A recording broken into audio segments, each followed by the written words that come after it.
He wants to jump 1,000 cars. Sir, you have 1,000 cars.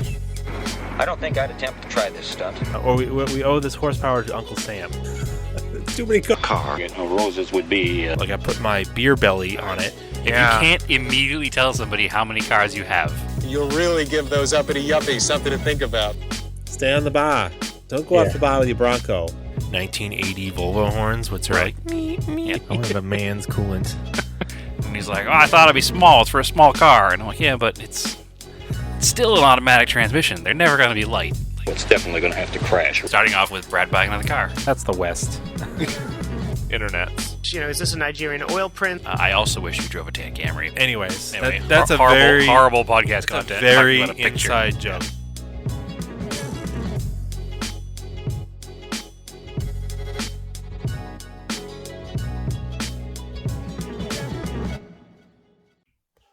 Welcome to Auto Off Topic. Hello, Brad. How are you? Andrew, I'm wonderful. How are you? I also promised this week for the couple of people who mentioned it, there will be 100% less dog tapping in the background. Sure. I guess it was loud last week, and I didn't think it came through, but apparently it did. So apparently it did. Yeah. So I just wanted to get that out there quickly. Couple people mentioned it to me. One person mentioned that they were upset by the dog tapping and all the talking about Toyota Camrys. I can't promise there won't be any Camry talk, but I can promise there won't be any dog tapping. Yeah, those dogs have been fired. So sacked, as they say. Yeah. So see, that's what happened. You sent them off. Yeah, I sent them off just because our listeners said. I sent them off to the great dog. I blew the joke already because what do you call it when you put your dog off? Sent out to the farm. To the farm. Yeah, to the farm. Sent out to the farm. So now how do you feel for complaining about your free entertainment? I had to send my dogs to the farm. Actually, they're in the living room. I just closed the door. They're not in the farm. They're good. No. All right. I'm not cruel. Enough dog talk. Enough dog killing talk. Yeah, I'm doing all right. You know, it's cold and flu season. Been going around the house, so trying to get through it. I gotcha. Hopefully it's not cold and flu season here anytime soon, because I got a lot of stuff to do, and I don't want to get sick. So. Yeah. Well, the good news is this is a remote, and I can't get you sick. So it's true. I'm sure somebody is working on a way to transmit biological weapons through the internet. So sure. Somehow it'll happen. Be like Wonka Vision. Yeah, I mean, it's getting that time of year. It was Thanksgiving weekend, so I did all the winter tires on all the cars, and that's about all I've done with cars. So I'm going to it's something. Lean heavily onto you for this episode. That's a big project. Well, unfortunately, this episode is going to be a little light on the car project content because it was Thanksgiving week and I was out of town. So I didn't get much done in between last episode and this episode, unfortunately. So that's how it works. We have family that lives in Oklahoma, and we went there for Thanksgiving. So we were there Tuesday through Sunday, which is a pretty hefty part of the week. So unfortunately, no car work was done. So stay tuned to next week for hefty car updates because there will be a lot done in the next upcoming week, thankfully. So, is what it is. But there is plenty of stuff to talk about. Number one, we did a road trip in the new vehicle. So that's something, right? It is Maybe something. Not super exciting, but we did something. So we did right around 2,000 miles round trip in the new car. So yeah, which is pretty crazy because that's a third of the miles on the car we did in 1 week. But so because of that, we're already at like 6,000 miles. But yeah, I mean, nothing to really report. It was successful. A timing belt didn't break or anything like my last road trip. So we made it back in one piece. I will say there is a minor annoyance that the vehicle has that somebody needs to get to the bottom of. It seems to be an occurrence that everybody is experiencing with these vehicles and not just the Maverick, but Fords in general, is that the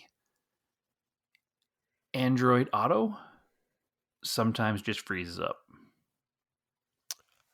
Yeah. And you have to do a hard reboot on the actual screen by pushing the power button and the fast forward button together.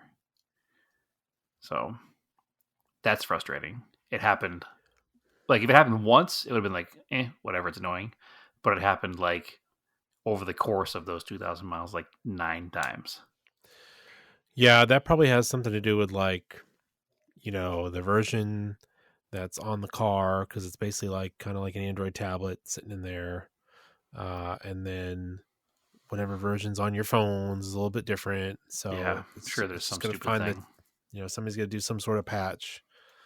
Well, the annoying either thing end. is, I mean, because it's not like it's a Samsung tablet. Like, I don't want to say it's a Ford tablet, but it's whoever Ford gets to build them the cheapest, right?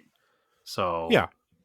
it's going to be basically like if you went to Walmart and bought a $38, Android tablet. That's pretty much what it is. So Yeah. it's not of the highest quality because it's, Ford probably was like, cheapest bidder can build these things. And I wish they would just offer like a spot to put a real tablet or something, because it would be much more effective, I think. But whatever, it is what it is. It's a minor, Maybe. it's a minor quibble in the world of cars, because other than that, it worked great. So, I mean, the fuel mileage is not as good on the highway as it is around town, just because of the way the hybrid system works.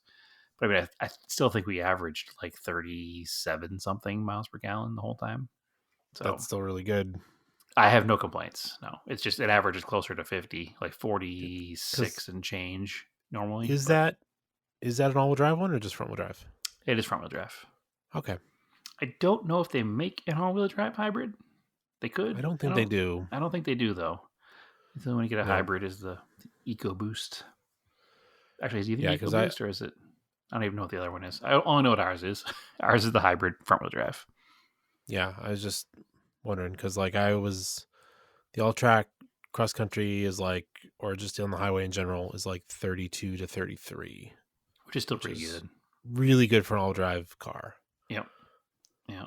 My Volkswagen, which was the same basic car, just front wheel drive and diesel as yours, did like 39 or so on a long road trip like that.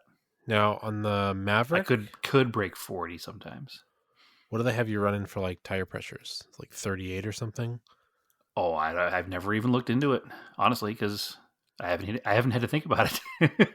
Oh, it has yeah, how tire many miles pressure on the car? indicators. So we just turned 6,000.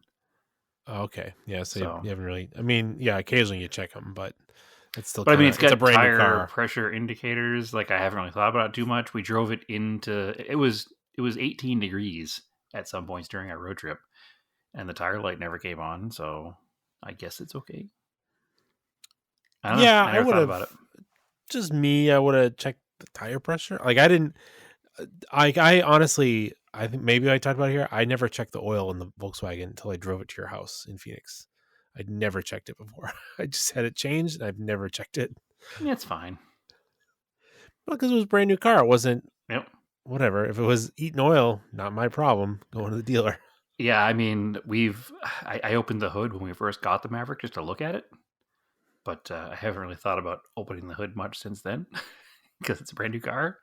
Yeah. I will say that where Naomi's sister lives is like a dirt, muddy road. Mhm. So we did, or I shouldn't say we, I should say Naomi cleaned the vehicle as soon as we got back, like that night. Like, we drove for 14 hours in one day, got home, unloaded, and she's like, all right, we gotta wash the car because it was a disaster. I wouldn't even done that. I would have done it the next day, but good for her. Yeah, me too. But I mean, it was Sunday night and we had to work on Monday, right? So she wanted to get it done, and we went out to the car wash just to rinse it off. We didn't want to do like a full wash. And we have that. I guess this is a Project Car update. We talked about the ceramic coating on the car. Yeah. I'm a full believer now. Like, the mud that, I don't know if you remember, because you've been to the same place in Oklahoma. It's like a red. It's like a Georgia red clay. It's a That's red what probably clay, people- yeah, and it's like almost like a caliche, like a quicksand consistency. Like if you step in it, you sink into it if it's wet. And it was just, the car was just coated on the sides, and the undercarriage and the wheel wells were just brown. And we were able to get the stuff off of, the hard plastics and the paint with just the car wash, like pressure wand. Because again, we're not going to run it through a car wash with brushes because it's got the ceramic coat on it, and you don't polish over the ceramic coat, so you can't like take out scratches and stuff. So you don't want to introduce scratches. But literally just using the car wash pressure sprayer, all the dirt came off, all the bugs came off. Like there was no issue at all. It worked really well. So, huge believer in that. And also it was neat when we were out there because it did get super cold and it was after it rained. So all the water on the car was in these like little fine beads, and it just froze in the car in like this cool little like frozen bead pattern. It was just neat to look at. But yeah, I'm a full believer in the ceramic coating now for sure. It's not snake oil. It works really well. Yeah, no, it works really well. It's just for the price, I never really knew what you were getting because even the kits to do it yourself at home are not cheap, and the places that do it for you are very not cheap. So it worked out well. I couldn't tell you the difference between that and like the Meguiar stuff, but I can tell you like the Meguiar stuff works really well just by itself. So yeah, well, I mean, we're also only a couple months into it here. We'll see what happens in years, but as far as what it looks like now, supposedly we don't have to reapply it for like 6 or 8 years. So that's where I don't know about that. I'll believe that when I see it. But yeah, that's where I'm at with it. But that's supposedly part of why it costs so much money, because the product is that good. So we'll see what happens. If it has swirl marks in a couple of years or a couple of months, then I'll have a complaint. But in the meantime, it does really well in helping clean the car. Because I use the Meguiar stuff. I've been doing that like once a year, and then it's got the spray stuff that you can spray after you wash it. So you spray it onto the wet car and then rinse it again and then dry it. So it sort of re-ups it. Sure. So that's the way I do it. It's like a little bit cheaper way to do it. You could try one of your older cars for like ceramic coat it for like $40 instead of $500. You could double that. Okay. Yeah, it's expensive. So yeah. it's not cheap. So, but anyway, I'm sold on its cleaning the properties, because I've washed that mud off of my cars because I've been there many a time, and I've washed obviously road trip bugs off my car, and it's never been as easy as this was. Like you have to scrub bugs normally, and they just fall right off. So I don't know what kind of magic it is, but it's some kind of magic. So. But yeah, so other than that, it went well. No complaints. It was comfortable. The heated seats and the heated steering wheel are nice and toasty when it's 19 degrees out. We did this like... Oh, see, now you're glad you had them. Yeah, absolutely. Absolutely. I already knew I was going to be. I mean, my Volkswagen had heated seats, and I lived here in Phoenix with it in the wintertime, and it gets chilly during the nighttime here in the wintertime. In fact, today it didn't even break 60 degrees. It was downright. Oh. I was watching out for ice. Take a drink. Talking about the weather. Yeah, no, it was good. It was a good trip overall. We had one night we're out at like a local park, had like a Christmas thing with Santa Claus. So we had all the nieces and nephews and kids and grandkids and everything went out to that. And we were outdoors, and it was sub 30 degrees, and we were quite cold when we got back in the car, and it warmed us up nicely with its heated seats and steering wheel. So no complaints. No complaints. Modern car talk. Nothing to talk about. So I can talk about the heated steering wheel and the heated seats. So yeah, exactly right. The little annoyances of like a modern car, which is my major complaint with like every new car reviewer, because cars are so good, they have to like really complain about the most minor things. Yeah. No, it's pretty dumb. There's nothing to complain about. And I think we said it before, like, you can't buy a bad car. You can buy a car that you might not like as much as another one, but none of them are bad. None of them are going to break down within a week of buying them. None of them are going to leave you stranded. None of them are going to be dangerous. I mean, every car on the market is a good car. So some might be better in the longer term, but no car is bad new. So no complaints. speaking of new cars, I do want to get into Camry talk a little bit again. All right. To really burn some bridges here. I'll keep it brief, I promise. I'll keep it tangentially Camry related. Speaking of Camrys, I've been driving that hybrid now for 3 weeks. Every day, about 50 miles a day. I've used a half a tank of gas. I'm currently averaging 50.7 miles per gallon in town. Wow. So, yeah, it's pretty good. But here's my complaint. So I noticed back, actually, let's back this up. It's not about the Camry at all. It's a complaint about traffic in general. And I want to have a conversation with you about the difference between maybe here or there, or if it's just in general now. So I noticed back when I had my Jetta that every time I'd accelerate away from a stoplight, the car behind me would be right at my bumper and looking to get around me in any way possible and making hand gestures if they were annoyed. And I was like, because I was never like accelerating quickly away from the stoplight. I was just driving like what I would consider to be a normal pace. I don't like jumping off the light when it turns green to make sure nobody's going to, run the cross light or anything. You always kind of you ease away, right?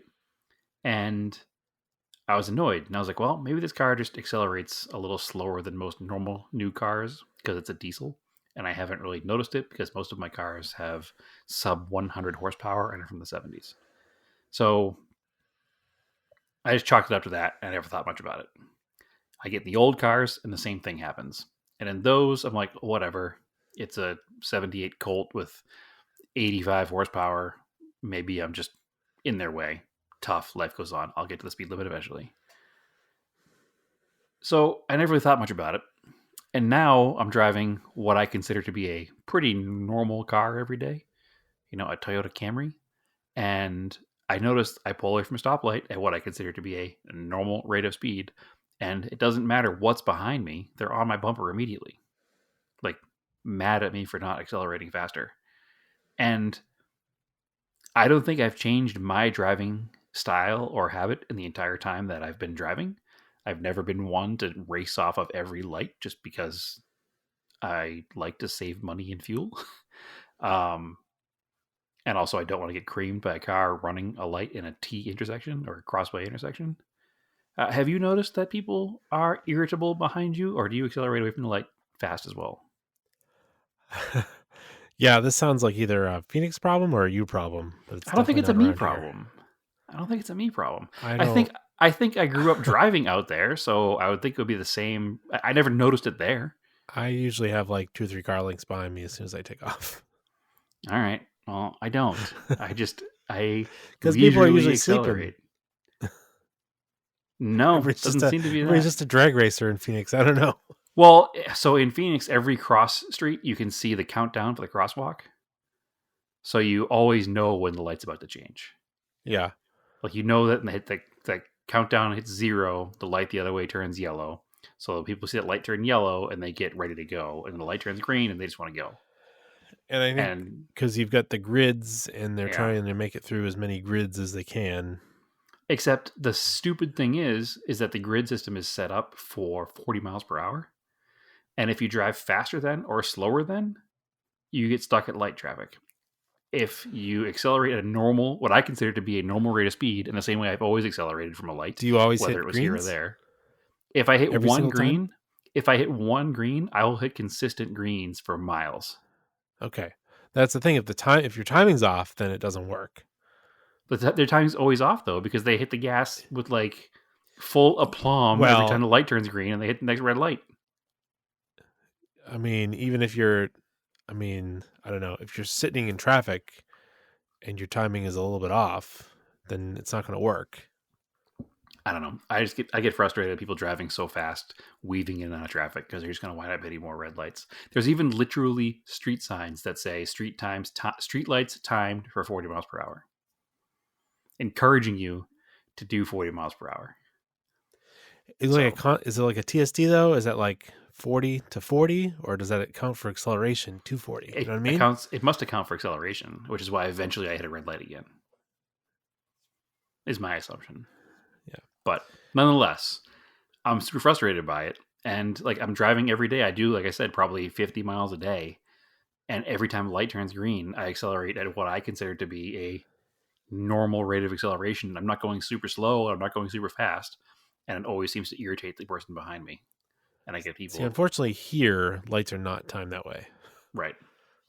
There's not consistent lengths of blocks. No, there's not. But I mean, here, somebody will be, because again, all of our streets here, how to explain this to people who don't live here or there. So if you live in Massachusetts and you've ever driven on like 114, that's how every major street in Phoenix is. It's at least 2 lanes in each direction with a center turning lane. So if you catch a red, will you just keep catching reds? No, because you accelerate you time yourself with the next one.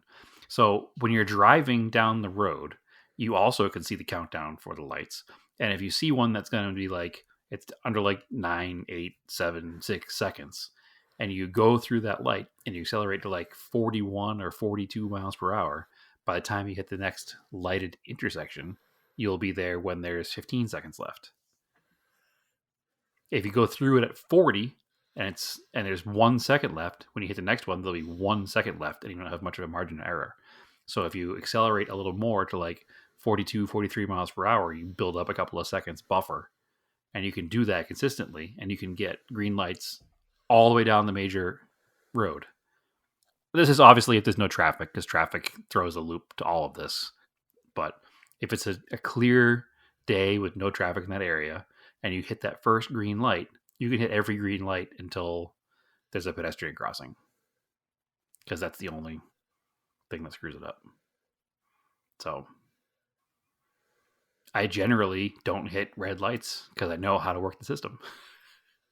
So next time you're here, I'll have to take you for a ride and show you what I mean. But that's how it works on most of the major roads here. Like, Union Hills and Bell Road and all those have the same setup in them. Or like 35th North and South have the same setup on it.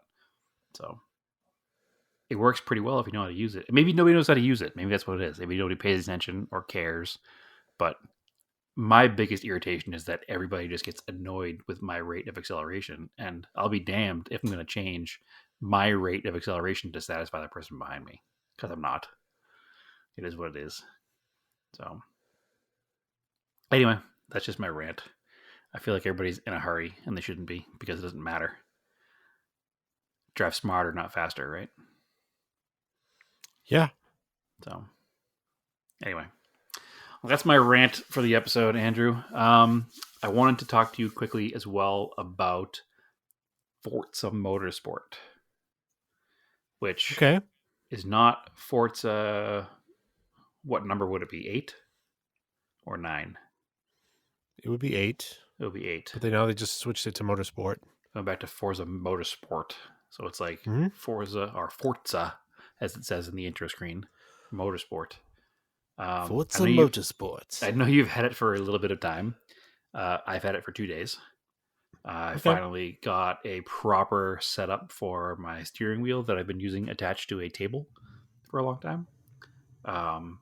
And let me tell you that that makes a huge difference. It does. Probably should have spent the $130 2 years ago, but I didn't. So I one of those set mine up at the beginning of like the pandemic, and I was happy I did. It was very fun. It's been very fun. At the beginning of the pandemic, I didn't have space in my apartment to set one up, so nor did I have a steering wheel. But I have it set up now. The cool thing is I bought one that's collapsible, because I don't have a huge house. We only have 2 bedrooms, and I'd like to be able to put it away when not in use. So I bought the stand that kind of folds itself up, and I can slide it next to my desk, and it's sort of out of the way when I'm not using it, which is good. I forget the name brand. There's a few. They're all the same. They have like a kind of like an X cross design that folds up, and they have a little thing that flips down to put either the legs of a chair in or the wheels of a office chair, which keeps you like planted in the same position as the pedals the whole time, regardless of pressure point on them. But I feel like the game is significantly enough different from Forza 7 while still feeling the same. My biggest complaint is that the car selection screen, it looks like all the cars have black headlights. I don't understand that. And I'm not quite familiar with the overall layout of the game and how you play the game and, move forward in the game. But I guess it's better than it was when it first came out, I've heard. So that's probably good. I don't know. Yeah, it's okay. It's that like the menus are kind of crummy, and I don't think the graphics are as good as they could be for what it is. But it doesn't seem to be a decent game. huge leap forward in graphics based on Yeah. the last one to this one, especially where it's a new generation Xbox. I thought I'd be Yeah, it's on the next gen. It's like a little bit better, but when you look at videos of Gran Turismo, you're like, wow, that looks really good. yeah. One thing I did notice is that most of the tracks don't have actual like signage anymore. They have like made up signage, which is weird. Lime Rock's correct. Lime Rock is correct. I did notice that, but all the other ones, like a lot of the fantasy tracks, don't have real like sponsorship stickers on them, and they used to. No, but they used to. I don't know why they don't anymore. It was just odd to me. It's like made up sponsor names, which is strange.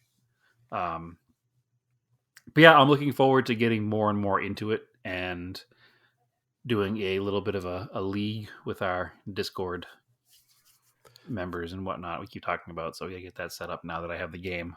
I wanted to ask you though, what steering setting do you use? Whatever was in there so far. Because there was like much. There was like assisted, unassisted, normal, and simulation. Oh, I use simulation. Oh, take that off because it's terrible. I thought it was better. Oh, I went back to normal and it's way better. I can't even do anything with simulation on. Simulation is like simulated crashing is what it is. It's not even fast. It was just doing weird things that didn't make any sense to me. Yeah, it's not intuitive at all.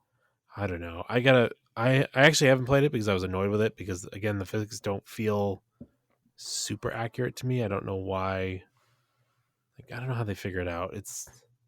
I think if you go from simulation to normal and do a little practicing there, you'll get a little bit more used to the physics because it felt like a lot more like Forza 7. Felt like it got better going to simulation, but it's still not right. Oh god. Like it doesn't. I couldn't go through a turn with simulation mode on. The only thing like I've done a good amount of laps at Lime Rock. So doing Lime Rock in the game, like the car would do things that I'm like, I don't understand why it's doing these things. It would not handle like this in real life. I don't understand why it's doing this. So that was the same situation I had. My first night of playing it, I went and I got a slow car. And I went to Lime Rock because I'm super familiar with Lime Rock, and I figured a slow car would give me the best, was it learning curve. What's that? Was it rear-wheel drive? It was, yes. I went with the MGB GT. Rear-wheel drive is like nearly impossible in the game. No, I was doing great. Once I turned off simulation, I went to normal. I could not complete a lap in simulation. I went to normal steering, and I can drive the car just fine. And I forget if they're still what classes they are, but it would have been like an F class in the old game. And I was able to run like a 112 around Lime Rock, which seems accurate for an MGB GT. Yeah. So, like I've got a BRZ that I was running laps at Lime Rock, and like top of like fourth gear, it'll suddenly like oversteer. Like the rear tires will lose traction. I'm like, that's not possible. It doesn't have huge power mods. Yeah, so that's the issue. Sense. That's the issue I was having in simulation mode. Because I started the game, they give you 3 choices of a car: a Mustang, a Honda, Civic, or a STI. So I chose the Mustang. Yeah. Because it was the least normal choice for me. I was like, no, I want to do something outside of my norm. So I chose the Mustang. And with simulation steering on, I couldn't drive the car to save my life. And the same thing, because there's not a ton of power mods. It was a bone stock, 5-liter Mustang. You shouldn't be able to just lose traction mid-turn. And that's what I was doing. I was like, if anything, it should understeer in this situation, not oversteer. And then I turned simulation mode off, and I was able to drive the car properly, and it didn't do random oversteering. It was now understeering as I thought it would. Yeah, I I just was have like, to okay, try it this again. feels better. Yeah, I put it back to normal mode, and I had a lot more fun with it. So again, Yeah, I only have a basically, little bit of time into it, so I could be, talking out my butt here, but yeah, I don't know. I got frustrated and shelved it, and then the new WRC game came out. If you want to talk right. about that, I don't have that yet. and the physics in that game really really good, like Yeah. really Yeah, good. I've heard. That game on a wheel is really fun, Yep. and I've been doing this through our Discord.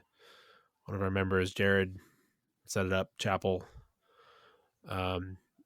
Through it's this other Discord that's just like a WRC Discord. It was a Dirt Rally 2 Discord, Yep. but they do like a rally championship, different things.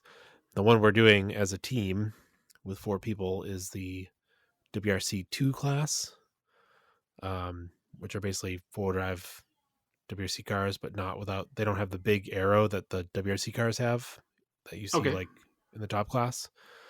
So they're probably like closer to probably an R5 car.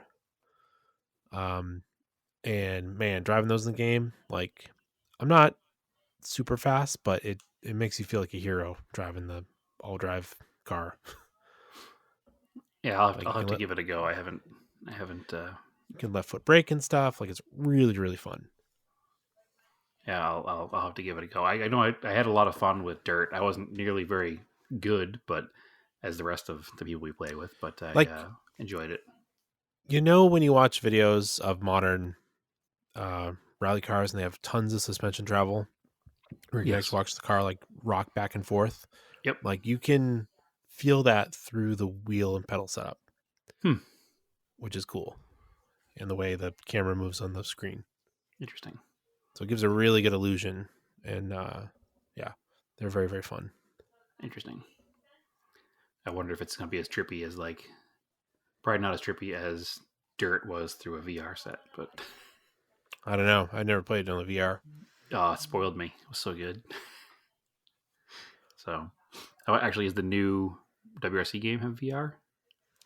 I think people were talking about it doesn't have VR coverage yet. So. Oh, okay.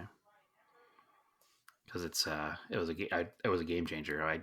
My mind was blown when I put that VR set on, and at first I was like, whatever, this is weird. And then, but in the menu screens, and then you get to the point where like it sets you in the car, you're just like, whoa, I'm in a car. Because so you can like turn and like look out the window. Yeah. All right, I guess that would be handy. It's wild. It's absolutely insane. It blew my mind. I had no idea what I was getting into. Like, obviously I know what VR is, but it just absolutely blew my mind. So good. Yes. I didn't know how to work the body. I'm immediately thinking of, I think you should leave Sketch as well. But it was an amazing, amazing experience, and it made me like consider purchasing the setup myself. So it was cool. I was just thinking about, because it was Black Friday, I was like, oh, maybe I should buy a new gaming TV, which I still might, but because TVs aren't really that expensive anymore. I was gonna say Black Friday deals aren't what they used to be. It used to be like, this TV is normally $1,000. Black Friday it's $600. Now it's like, this TV is normally $600. Black Friday it's $582. So well, not even that. A 43-inch Vizio. How much do you think that is for gaming? Probably $450. Not even $250. That's gross. It's crazy. When I bought old man rant time, right? That's what it's gonna sound like. Old man yells at cloud. When I bought my house in 2009 or 8, either way, either end of 8 or end of 9. I think it was on 9. Yeah, right around that time frame. My 43-inch Vizio was $1,200. Yeah. So I don't remember if you went with me to pick it up or Keith, but I remember buying it and being like, I just spent $1,200 on a television. That's more than I usually spend on a car at the time. Yeah. So. I don't even, I bet the 32-inch, the 12-year-old one that I'm playing on was probably like $400. Yeah. Well, I know we have granted it's last like 12 years and it's perfectly fine, but yeah, that 43-inch that I bought brand new in 2009 is still in full function at my sister's house because her toddler was playing a game and threw something and it hit her TV and broke the screen. So my TV was still in Massachusetts because it was inconvenient to move a 43-inch television across the country. And they're so cheap, it didn't make any sense to it. So it was literally just sitting at my parents' house. So now that's in her house now. So it still works too. It's going on what? Oh, 9, that's 15 years old now. So almost. It's crazy. Yeah. Crazy that was 15 years ago. Oof. I've got a Vizio upstairs. Not to go into TV off topic here. I have used the Vizio brand for like a while because, again, another throwback. There's Sony guts, right? Yes. Yeah. That's what we were told back in the day. It was designed by Sony engineers. And I haven't looked at other TVs because the ones I've had have lasted so long. I just keep buying them. We have a 75-inch Vizio in the living room, which I think was like $6.99, and I think it's a 47 next to me here in the office spare bedroom. So they're also both Vizios. So the only one that's not is because it was something that was already in existence that Naomi had before I moved out here, and it's in the garage, and that's I think an LG, but whatever. And they don't like when you look them up, like they don't sell different ones at like an appliance store versus like a box store. It's all the same TV. Yep. So you're not going to get like a better one at a different store. Yeah, no, it's the same. They're the same everywhere. In fact, even that LG in the garage, I think is probably over 10 years old too. So, which is why TVs are so cheap, because nobody's buying them.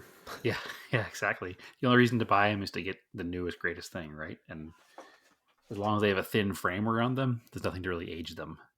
The only thing that ages them is they have a thick plastic frame around them. But anyway, moving on from TVs. Forza, yeah. So simulation steering, hated it. Yep. I would try normal steering again if I were you and go back to it and give it another chance. I'd love to get some time trial kind of stuff going with some friends. Maybe some driving in teams. Now you've got it. We'll have to do some head-to-head stuff. Yep. Yeah, for sure. Well, you only can drive rear-wheel drive cars in simulation mode, though, because I want to not lose every time. You should be able to go into the Rivals mode and find me under Lime Rock. Yeah, I haven't gotten that far yet. I've just been playing a little bit, and I haven't even driven anything outside of what they start you with. I haven't driven anything in a C class yet either, so I've just been playing with super slow MGB GTs. So it's fine. I'll get there. All right. Next topic. You wanted to play a rousing game of Craig, don't tell me. Well, you don't have any Project Car updates, right? We already I don't have any because I was on vacation. All right. Let's play some Craig, don't tell me.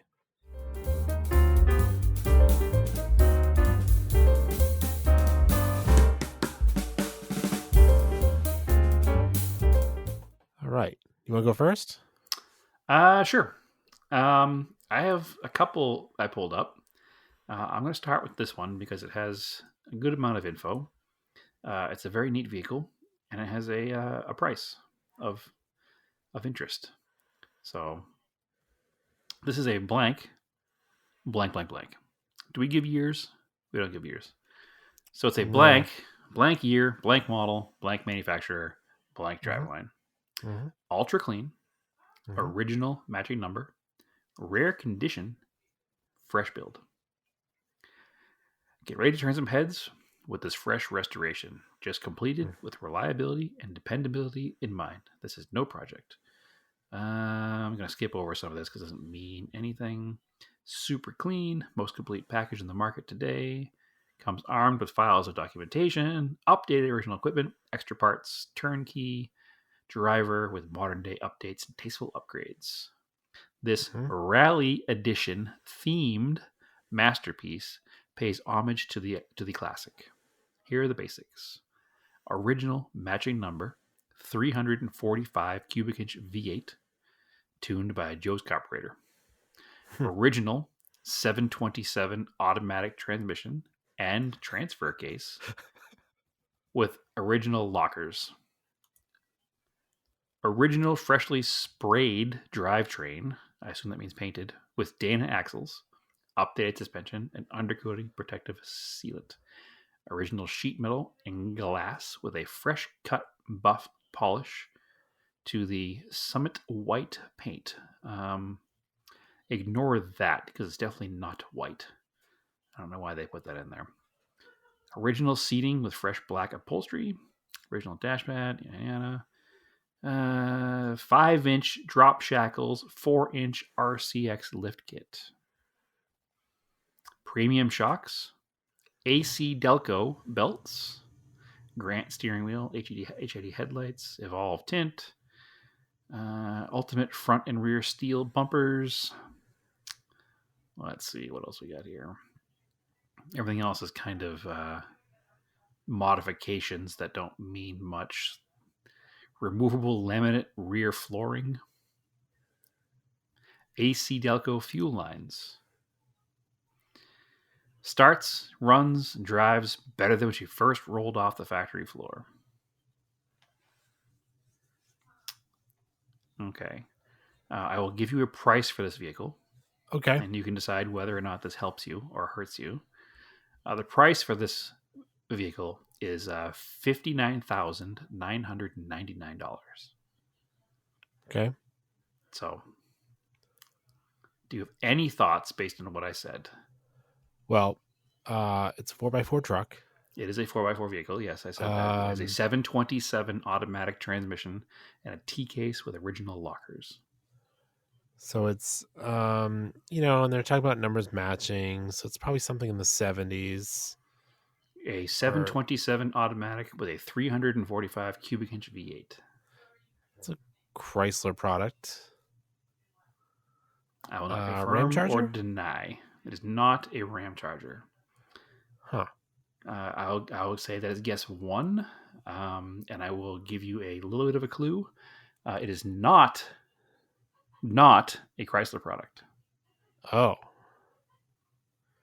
All right. Chrysler did not make a 345 cubic inch V8. They did, however, have a 727 automatic transmission. Yeah. Both of which are original to this vehicle. Okay. It also has a All bunch of AC Delco parts. Okay. Yeah. Yeah, I know where we're going here. It's a Jeep Scrambler. It is not a Jeep Scrambler. It's not a Jeep? It's not a Jeep, Really? actually. I can say that. It is not a brand. It is not a brand that was ever owned, past, present, or future. Well, maybe future, who knows. It is not a brand that was ever owned by Chrysler.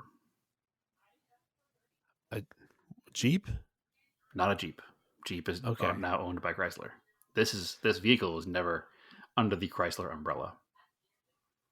Really? Okay. This one has this manufacturer's engine, the 345 cubic inch, but obviously they used a transmission 727 from Mopar. The optional engine is your next hint. Was a diesel by Nissan.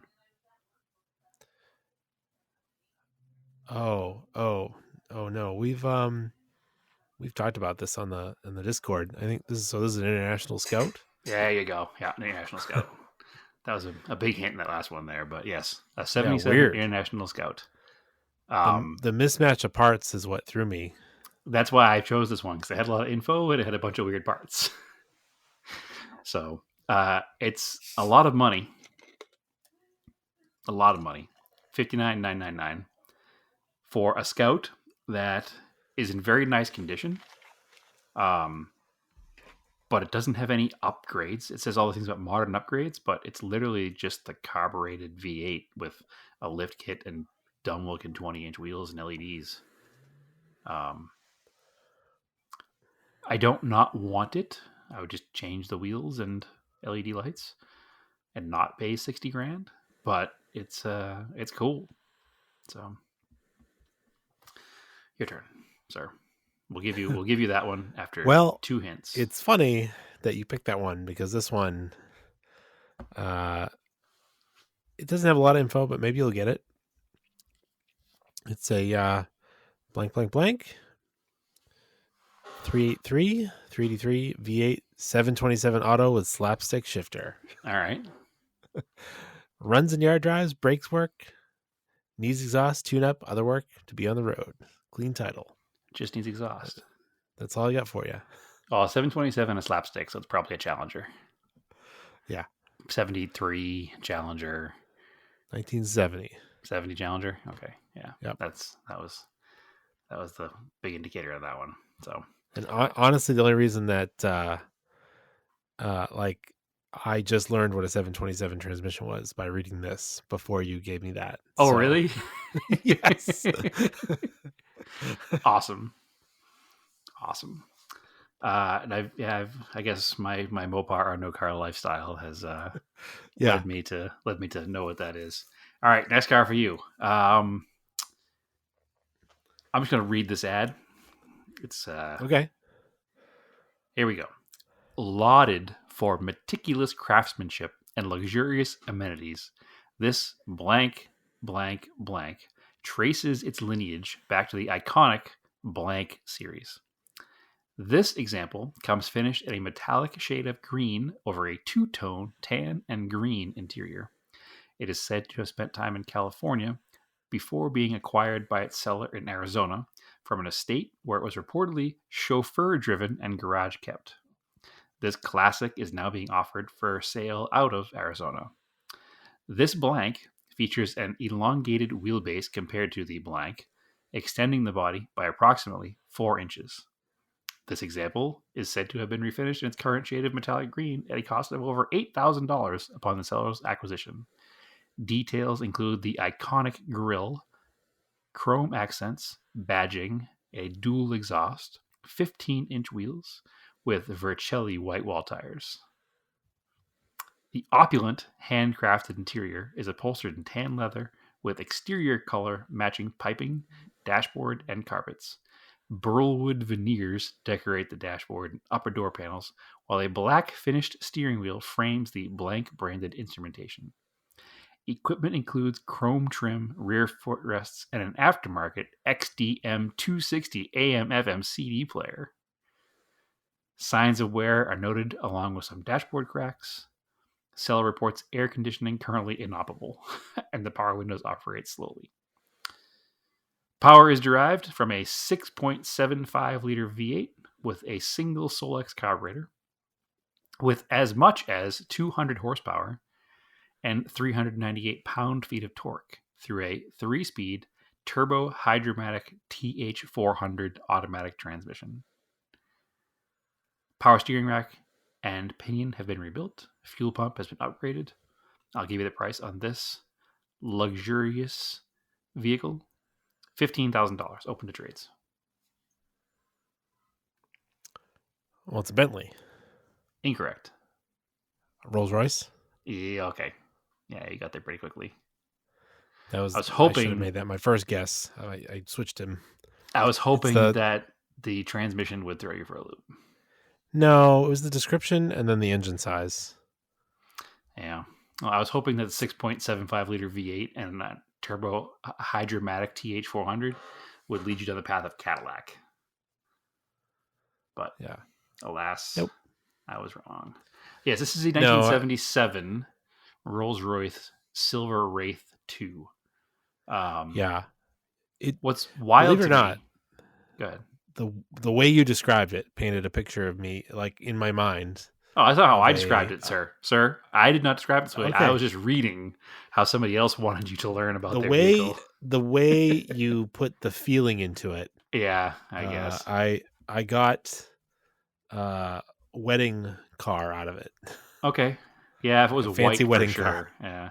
I think the chauffeur thing was probably also a dead giveaway. Right? I just skipped the chauffeur part and just talked about the rest of it. But it is what it is.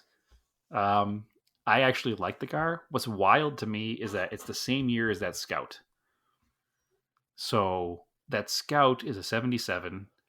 That brand new was probably $3,000. Yeah. And this is a 77. That brand new was probably $55,000. And now the Scout is $59,000 and they're asking $15,000 for the rolls. So it's just that It's a bargain by any other name, Andrew. So, All right, here we go. Let's see. I'll start here. 17,000 original miles. brand new. Only maintained by blank Chuck Tater. Never seen rain. Heated storage with custom cover. Second owner. All receipts and paperwork. Brand new clutch. Infinity 1000 ECU. Tires. All fluids changed and maintained religiously. Car is mint, all caps. And faster than any production car ever made. Beat the Bugatti Chiron from 0 to 200 by 21 car lengths. What? Suspension done by blank, blank, blank. Never tracked. Never is all caps. Or abused. Adult owned. It'll be headed to Mecum auction in February where the reserve will be 199,000. There were 8 of these made. And only 2 in this color combo. Who knows how many are left? No question mark. Somebody should know if there's 1,039 only 2 horsepower of to them. rear wheels. Sounds Oh. like an F-16.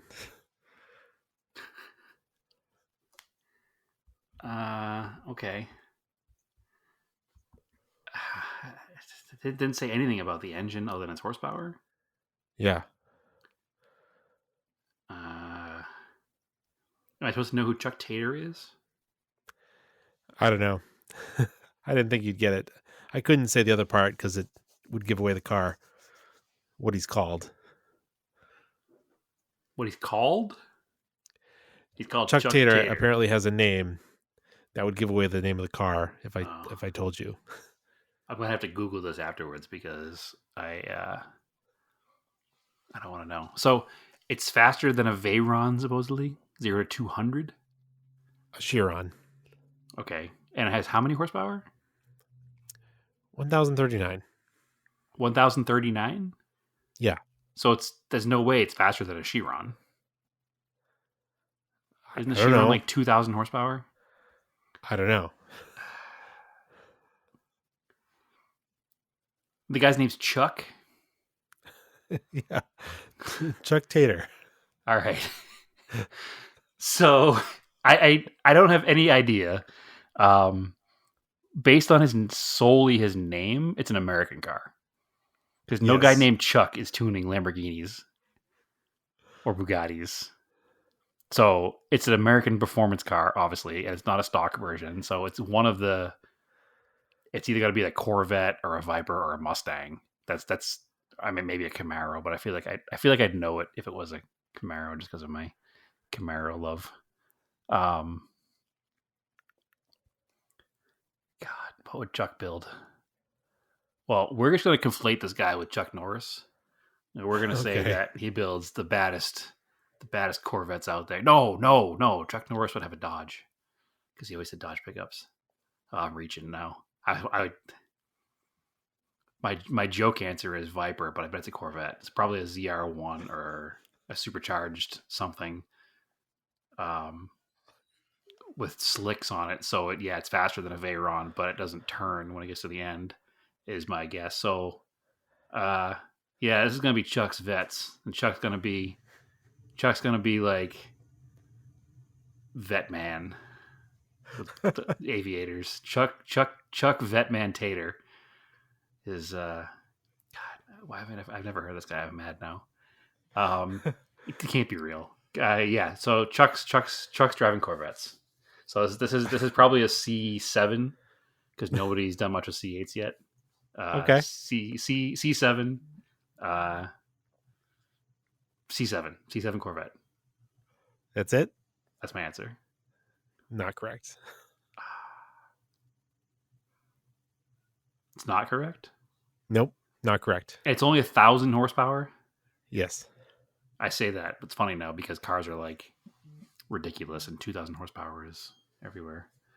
Well, Vipers of note are 2,000 horsepower, but maybe it's not a new one.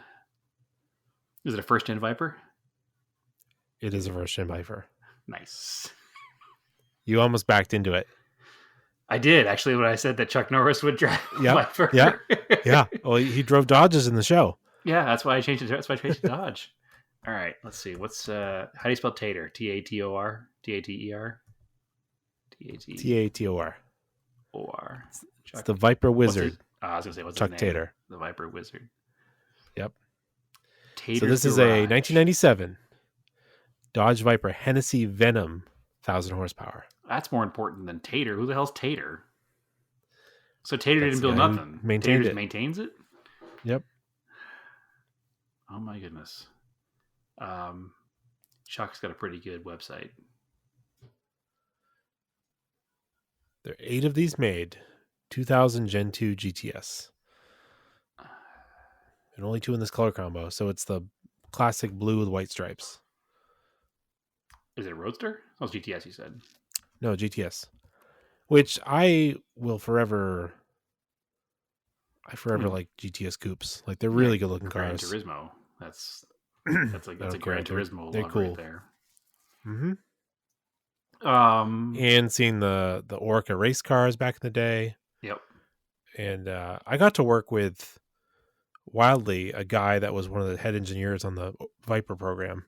Oh, that's at cool. one of my last jobs. Yeah. He had a bunch of Viper pictures in his office. It was pretty cool. I just sent you a link to Chuck's website.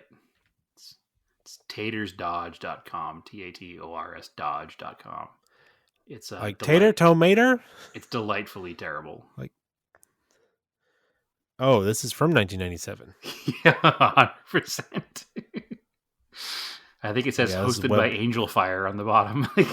Yeah, this is Web 1.0. Yeah, it's pretty rough. I like that page. So if you go to photo page 2, it's titled Photo 2, The Snake Pit, Lots of Snakes. And then there are 2 pictures on this page. Both of them are just entitled, This is one of my favorite images. Email the wizard. This is good stuff. But this is the guy I want. He's not good at websites. He's good at fixing cars. Photo 3, more snakes. Snakes of all kinds. More snakes at Tater's Barbecue. Lots of snakes. All kinds and colors of snakes. It's like a kindergartner wrote a book. Boy. Anyway, okay, I do have one more for you before we end this. Yeah, and then I get one more. Okay, good. Man, that took us down a rabbit hole, and I'm upset that I didn't stick with my joke answer. I couldn't. I was like holding my laughter back that you made the jump from Chuck Norris. Didn't Chuck Norris have a Viper at one point in the show? He probably did. He definitely drove the Dodge pickups of that generation too. Like a 97, 98 silver Dodge Ram. Yeah, I remember the show was absolutely hot garbage, but I remember it was an ad for Dodge trucks. I remember watching it with my grandfather, my mom's dad, and it's just it will always have that, like, I don't know, nostalgia worm in my brain because of memories of my grandfather. So, I would have already been like 16 or 17. So it wasn't like childhood, but still a core memory of watching that show and watching Nash Bridges with him. So I liked Nash Bridges too. And I was in 3rd grade and I loved that corny ass Viper show. Oh, see, I didn't get into the Viper show. Yeah. I was 8, so it was cool. All right. I mean, I was only 11. I just didn't like it. I thought it was dumb because I didn't like cars that transformed into things that didn't look like cars anymore. So it still looked like a car. It kind of looked like a coupe. It was a dumb car, though. When you go back and look at the now, like the CGI, you're like, whoa, that was horrible. Real bad. Have you ever watched an episode of Knight Rider in the modern times? It's absolute garbage. The physics alone. I never watched it in olden times. The physics alone are terrible. All right. I loved Knight Rider just because the car was a car. No, we've talked about it before. I was more of a Chips. Chips was cool. I was big in Chips too because it was on TNT at 2:00 when you got home from school. Yep. Yeah, I'm well aware. We were across the street from each other watching the same television shows. All right, so let's see. This one here is near and dear. Let's see. Blank, blank, blank with a V6. Only 96,000 miles. 10.5 or best offer. You won't believe the condition of this cream buff. With a B. I assume that's a mistake. It looks like it's no more than a few years old. I got it from the original owner's family, and I have the original bill of sale from when it was purchased new. Interior has nearly no wear, nothing missing, and nothing broke. No crack in dash, original paint, everything works, full power everything, and the digital dash, and in quotation marks for some reason, the digital dash option. I have all the repair records. It had, in the past, the usual dried and cracking door seals from age, but I replaced all the door and window seals completely. The usual headliner and sun visor sags from age, both replace, and I changed color from black to light gray, which brought it up to date and look a ton better. Had the usual oil leak in the remote oil filler adapter. Period. Repaired. Period. I've also replaced the faded rear cargo area carpet and the faded carpet on the metal panel that covers the gap when you fold the seat down. I had the rear tire rack repowder coated because it had rust on it. Transmission was... You got it already? S10 Blazer. Oh, yeah, 100%.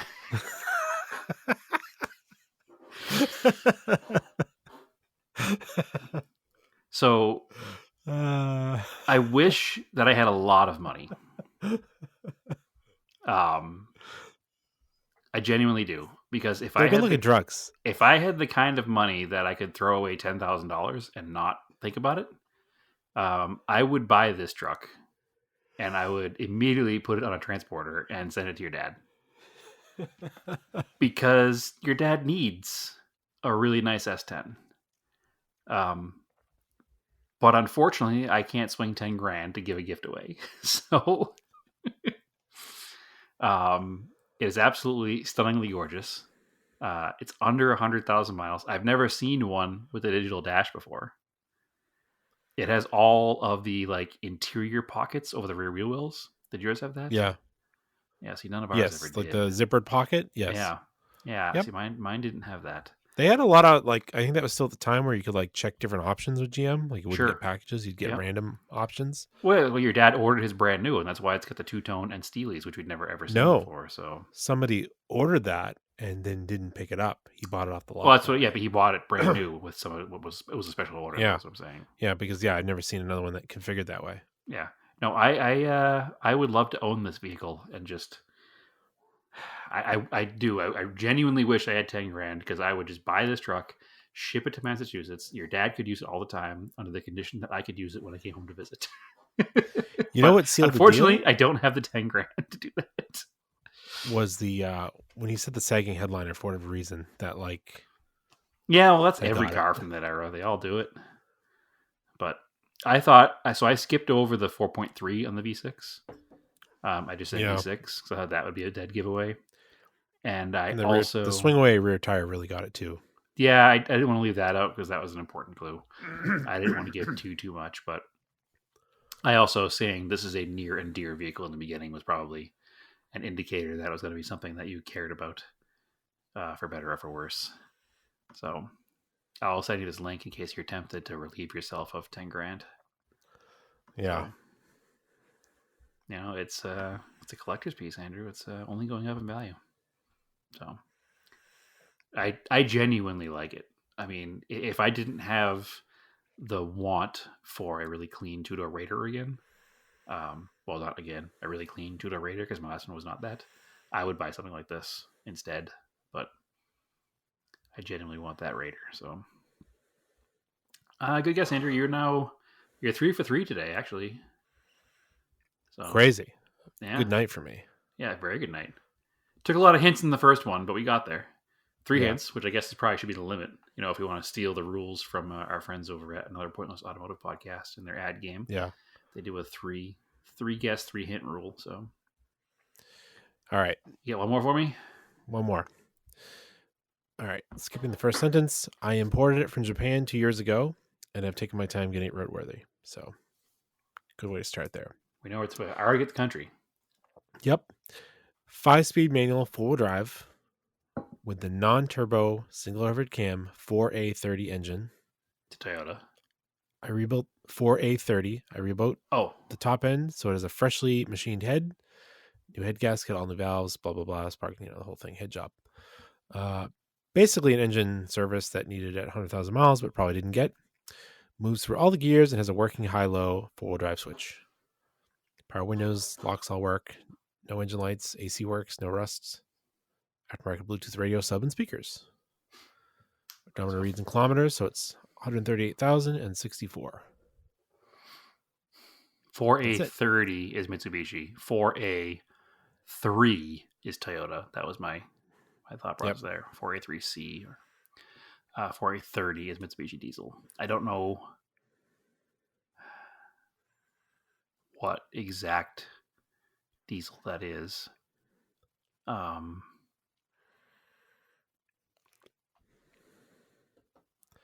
didn't realize it was diesel.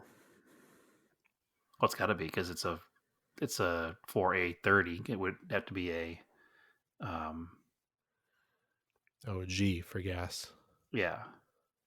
Well, it's usually D for diesel too, actually. So, but I think the 4A30 is actually, how like his 4G63, or you could also say G63.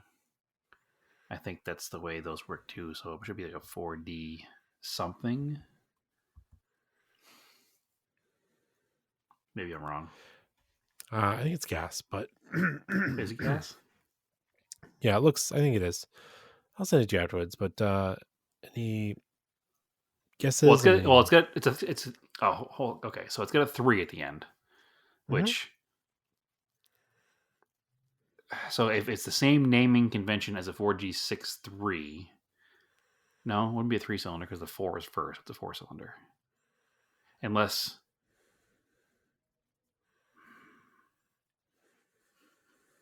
No, I don't know. So it's gotta be because their naming culture is always the first number is the cylinder count. So it's gotta be a 4-cylinder. And I don't know. I truly don't know if it's diesel or gas. But you said it's 4-wheel drive? Yep. No, the 4D30 is the diesel because that's the this one. is gas. Yeah. I'm not familiar with this engine name, so it's got to be a small one, like a K truck. So is it a Pajero Mini? It's not. Or Junior, I guess I could say. Pajero Junior. Nope.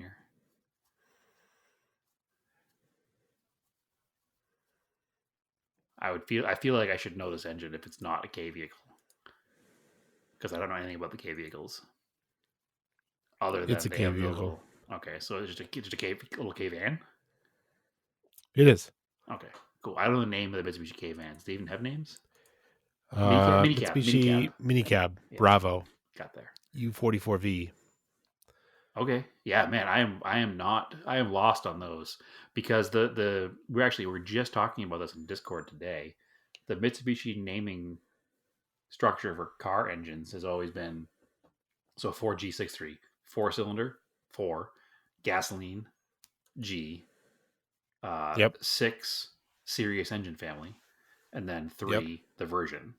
So this doesn't go along those lines. 4A30. So that's 4-cylinder, but A doesn't mean gasoline or diesel. From Wikipedia, the Mitsubishi 4A3 engine is a range of alloy-headed inline 4 cylinders from Mitsubishi Motors introduced in 1993 and the 6th generation of Mitsubishi Minica K car. It shares a 72 millimeter bore pitch with the 3G8 series 3 cylinders. See, if you said 3G8, I would have known that one because that's the one that's in the Minica Danzan. Yeah. But anyway, that's I only got there because I got there, but I don't know this. There's no name for this engine? It's not like Sirius, Cyclone, Astron, Neptune, Orion. It's just Mitsubishi engine. That's weird. I wonder if they just don't care about their K cars, so they don't name them as fun. Yeah, that's it was pure. I also just learned about the Mitsubishi Pistachio. Is it green? It is green. Are they all green? Only 50 were made, either Citron Yellow or Laura Green. I assume it comes with this engine. It does. I'm just looking. It had automatic stop go. And so equipped the Pistachio recorded fuel consumption of 85 miles per gallon It's pretty good. for gas only. Yeah, it was pure guess that this was Mitsubishi because when you said 4A30, my brain went to the 4AC, not 4A3, which is the Toyota. And then you said the number again, and I was like, it must be a Mitsubishi. Mhm. That's the way you said it. But it doesn't make any sense because it doesn't fit the Mitsubishi naming convention at all. But maybe they stopped that because this engine didn't come out until the 90s. Maybe they stopped new engines from having that. Because part of what we talked about on the Discord was that the 4B11 doesn't fit any of those naming structures either, other than the first number being the 4-cylinder. So, I forget what I think the B meant. The numbers mean the block alloy, whether it's steel or aluminum. the first number always means the engine cylinder count. I can't remember. I remember learning it in training. It's like 4-cylinder G for gasoline. B, and then 6 was engine family. And then 3 was version, which maybe version is whether it's alloy or steel or something. Yeah. Because you can get a 4G63 single cam and a 4G63 dual cam, but they're both aluminum head steel block. Yeah. There was something to denote that the 4B11 was all aluminum, but it doesn't matter right now. We're into the weeds here. It doesn't matter. No. Let's wrap it up, I guess. Okay. Yeah, this minicab is really cool. This is one of the other cars I'm looking for, actually, as local. So, we'll see. Anyway, where can they find us? The internet. Yes. If they're listening there. Auto Off Topic podcast. Facebook if you want. Auto Off Topic definitely on Instagram. Auto Off Topic on Threads. I'm on Threads, and I'm on Instagram. Race and Anger, same name. And Brad, where can they find you? They can find me at both Instagram and Threads under the same name, TSISS350. And you can find all of our Scale Car content under Scale Autocast in both places as well. And that's it. And the podcasts that you're listening to us, we are on like all major platforms. I think I asked this maybe the last episode, but again, if you haven't left a review in a while, just leave us a great review because it helps. It does. Yeah, I did. Like we got our Spotify wrap for like the podcast. They actually do one for the podcast owner. Oh, interesting. You have to send that to me because I haven't seen that. Yeah. 13 it's people. A good amount of listeners on just Spotify, but we're everywhere. So my Spotify Wrapped was a disaster this year, and I'm quite mad about it. Yeah, but you'd have to be in the Discord to know about it. So that's the thing. Come join the Discord. Message us. We'll send you a link. Yep.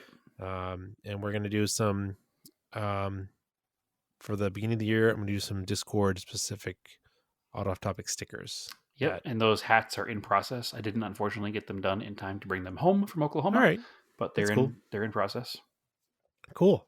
So, and I got some other stickers. Some other stickers to sell, and the stickers that are for Discord will just be given away to Discord people.